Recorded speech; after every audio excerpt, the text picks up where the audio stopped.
where the government owes target individuals, I would have to say, I mean, based on your case, every case would vary, but I think the minimal damage would be about $2 million in damages for pain and suffering, and for violating the Constitution, violating their human rights.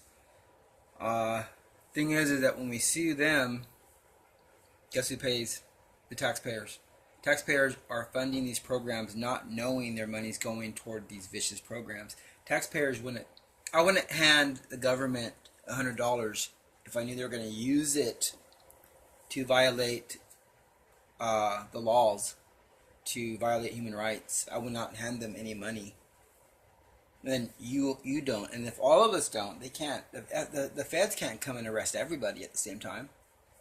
We have to figure out a way to make the criminals themselves pay, not the taxpayer, and to educate the taxpayer on what has transpired here in America so we can shut it down, begin prosecutions, and make the gang stalkers themselves pay with a minimal of, I would say a minimum of 5-year prison sentence, depending on, the thing is we have to assume what they did. We really aren't ever going to get all the information. I mean, there could be murders involved.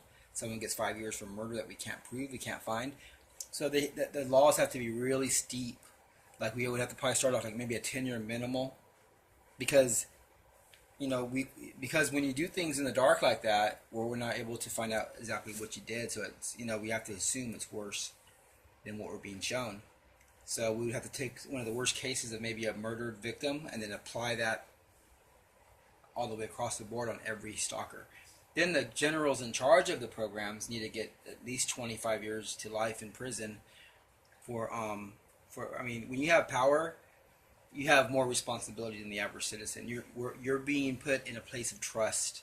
We trust this military to protect us. They're supposed to be our military. The U.S. military. I'm a U.S. citizen, so the U.S. military is supposed to protect me from invaders that are foreign and domestic.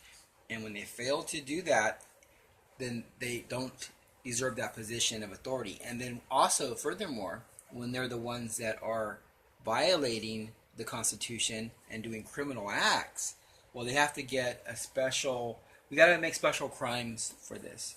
Special penalties for these kind of crimes. It's different. If you have a gangster selling coke, yeah, it's wrong. But if you had a school teacher peddling this stuff inside of an elementary class, do you see the difference? Well, that's what is going on here in America. The federal government, along with the CIA and the military and the police departments, have decided to violate the Constitution and to violate American citizens. So what we do now is we have to get a case going that we can prove in court, and we need to get all the victims gathered up, and then also let the American people know what is going on.